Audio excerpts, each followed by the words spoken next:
ఓం బ్రహ్మదేవాయ నమః. ఓం బ్రహ్మదేవాయ నమః. ఓం బ్రహ్మదేవాయ నమః. ఓం బ్రహ్మదేవాయ నమః. ఓం బ్రహ్మదేవాయ నమః. ఓం బ్రహ్మదేవాయ నమః. ఓం బ్రహ్మదేవాయ నమః. రంబా కరంబా, నేనిక మీ ఇరువురిని జీవించి ఉండనియ్యను. స్వర్గమును చెడు దృష్టితో చూచు దానవులారా, మీకు జీవించిండుటకు ఎట్టి అధికారమును లేదు. నీ పితరుడు దనుపోయిన చోటికే మీ ఇరువురిని కూడా పంపించదను. ఓం బ్రహ్మదేవాయ నమః. ఓం బ్రహ్మదేవాయ నమః. ఓం బ్రహ్మదేవాయ నమః. ఓం బ్రహ్మదేవాయ నమః.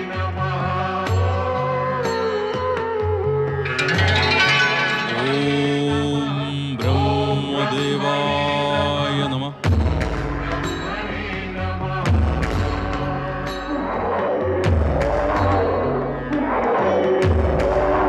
ఓం బ్రహ్మదేవాయ నమః.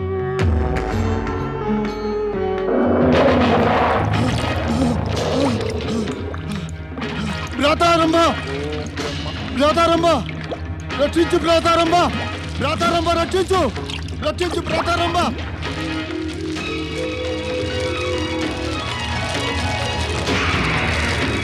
రక్షించు భ్రాతారంభ, రక్షించు తపస్సు విడిచి వెళ్ళకు రంభా. వెళ్ళినచో ఇంతవరకు చేసిన తపము వ్యర్థమగును. రక్షించు భ్రాతారంభ, రక్షించు భ్రాతారంభ, రక్షించు భ్రాతారంభ.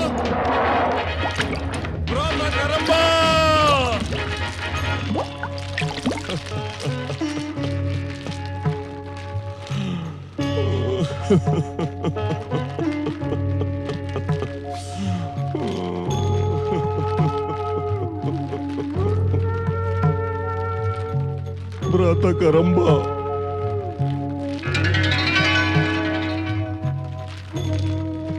అగ్నిదేవా, తమరు స్వర్గములోని దేవతలయ్యుండి దానవులకు తోడ్పెడదరా? అతని పక్షమున మాట్లాడుచున్నారు. అటుల చేయుటకు తమరికి సిగ్గు కలుగుటలేదా? దేవేంద్ర, నేను బ్రహ్మదేవుల యొక్క ఆదేశమునకు నియమమునకు బద్ధుడను.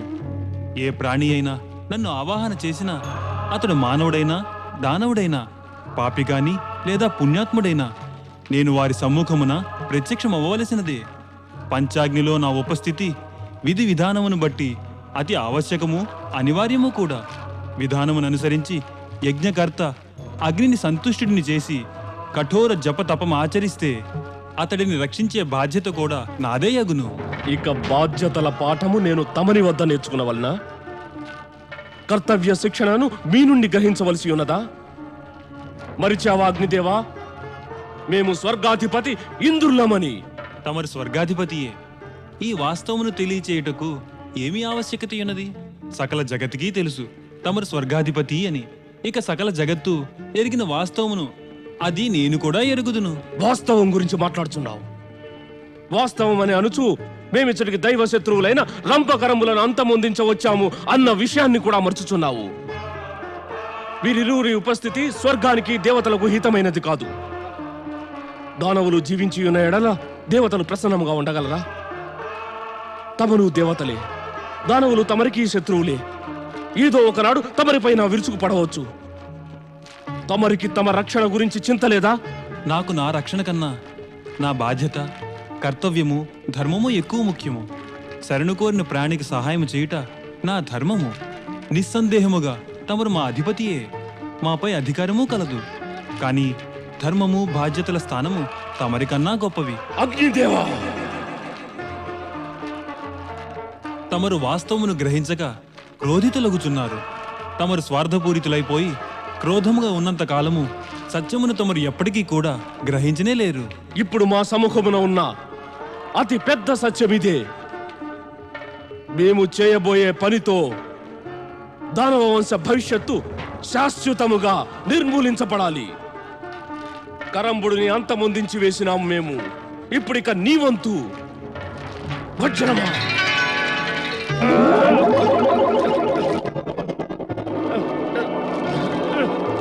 నీ దుష్టత్వమునకు పరిణామము తెలియని అగ్నిదేవా, నేను ఎట్టి అనుచిత కార్యమూ చేయలేదు. నేను చేసినది విధి విధానమును అనుసరించియే. విధి విధానం కేవలం నీ ఒక్కనికే తెలియనా? మాకు తెలియదా? మన సమక్షమున ఉన్న శత్రువును సజీవంగా విడిచిపెట్టమని విధి విధానం మనకు చెబుతున్నదా? ఆ పైన మృత్యువాత పడమనుచున్నదా? చెప్పుటలేదు, కానీ ఇదినూ చెప్పుటలేదు. మన కర్తవ్యము, కర్మ, ధర్మములను మరిచిపోమ్మని. మేము నీతో ఇంకా వాదించదలుచుకోలేదు అగ్నిదేవా. హ!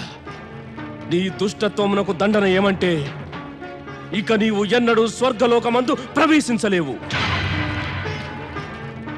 నిన్ను స్వర్గము నుండి బహిష్కృతుణ్ణి చేస్తున్నాము.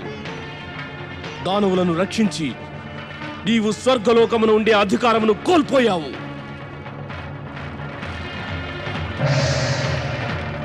అగ్నిదేవ, తమరు నా ప్రాణములను రక్షించారు. తమరి ఉపకారమునకు నా రోమరోమము పులకితమగుచున్నది. నేనెప్పటికీ మీకు కృతజ్ఞుడిగా ఉంటాను. నీ దృష్టిలో ఇది ఉపకారము కావచ్చు రంభా, కానీ మాకు ఇది కర్తవ్యము, ధర్మమును. తన రాజుకి ఇంకా పై అధికారికి కోపము తెప్పించి కర్తవ్య ధర్మమును ఎవరు పాటించెదరు అగ్నిదేవ? అధికారి స్వార్థి, ధర్మహీనుడు, మర్యాదహీనుడు, చరిత్రహీనుడు అయినప్పుడు కూడా నిర్భయముగా సత్యము, కర్తవ్యములను ఎవరు పాటించదురో వారే సదా ధర్మ రక్షణకు సమర్థులగుదురు. తమరు ధన్యులు అగ్నిదేవా, ధన్యులు తమరు.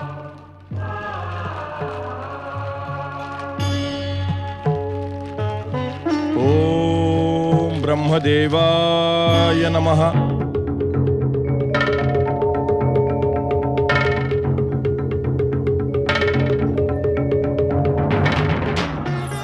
ఏమైనది స్వామి? దేవి సచి, నీ ఈ ఏమైనదన్న ప్రశ్నకు సమాధానం ఇచ్చి ఇచ్చి అలసిపోయాము. కొంచెం నీవు యోచించి తెలుసుకో ఏమైనదో. ఎటులో యోచించమందరు? తమరు అకస్మాత్తుగా అదృశ్యమైనారు. ఎచ్చటికి వెళ్లారో ఏమి చేశారో మాకెటులో తెలియగలదు. నేను రంభకరంబులను వధించుటకు వెళ్ళినాను. దానవులను వధించి వెళ్ళినారంటే ఆనందించవలసిన విషయమే. మరి తమరు ప్రసన్నముగా ఎందుకు లేరు? తమరు దానవులను వధించినందుకు నా శుభాకాంక్షలు తెలుపుతున్నాను. దేవి సచి, నేనన్నది కేవలం నేను వధించుటకు వెళ్ళినాను అని. నేను వధించి వచ్చినాను అని చెప్పలేదు కదా. ఓహో, తమరచ్చటికి వధించుటకు కేవలం వెళ్ళినారా? వధించలేదా? ఎందుకు వధించలేదు? తమరు వారిని క్షమించి వదిలినారా?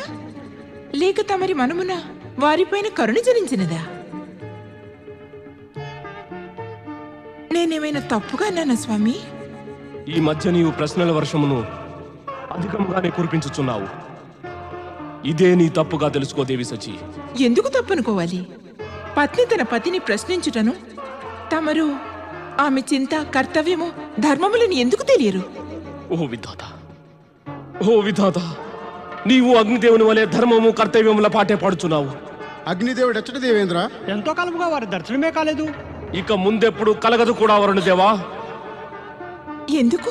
దేవి సచి, ఆపింక ఈ ఎందుకు, ఏమిటి, ఎటులాను శబ్దాలను పలుకుట.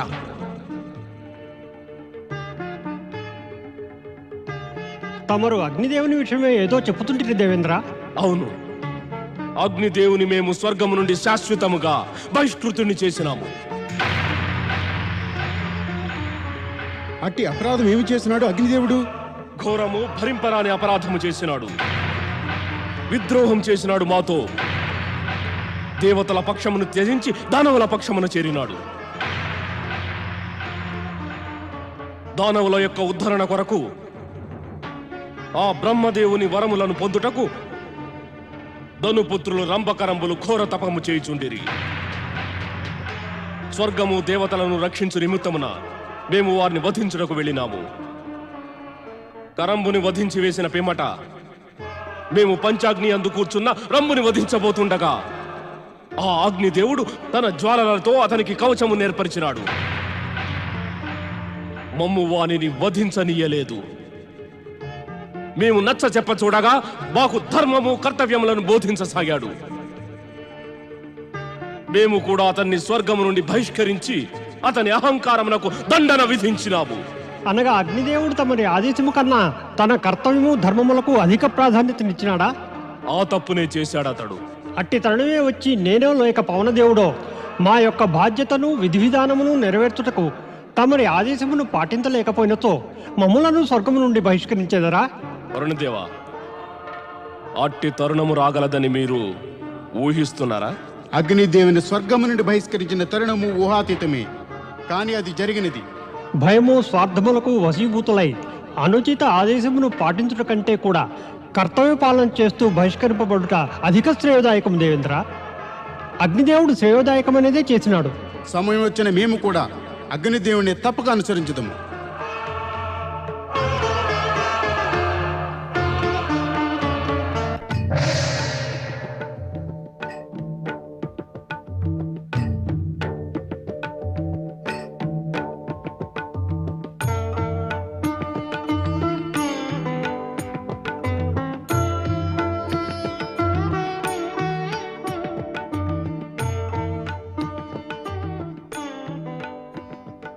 ప్రణామం మాతా పార్వతి.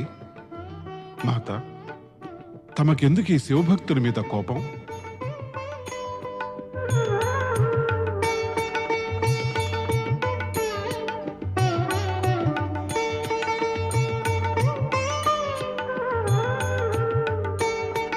పతి పరమేశ్వరాయ నమో నమః.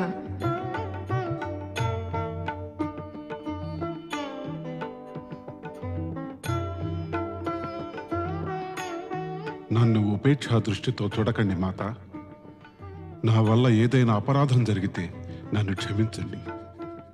దైత్యగురు, తమరు దైత్యులకు గురువులు. అందువల్ల దైత్యుల యొక్క ఉన్నతి కోసం పరమశివ శంకుని ప్రార్థించటం తమరి కర్తవ్యమే, అపరాధం కాదు. కానీ తమరి ప్రేరణతో ఉన్నతిని పొందిన ఆ దైత్యులే జగత్తులో దుశ్చర్యలు అశాంతికి కారణమయ్యారంటే వాటిని ఎట్టి పరిస్థితుల్లోనూ సహించడానికి వీల్లేదు. సమస్త ప్రాణికోటి జననం ఈశ్వరుని ఇచ్ఛ ప్రేరణ వల్లే కలుగుతుంది. అంటే సకల జనులకు జీవించడానికి సమానాధికారం ఉంది. ఏ ఒక్క ప్రాణికి ప్రకృతి అధికారం ఇవ్వలేదు.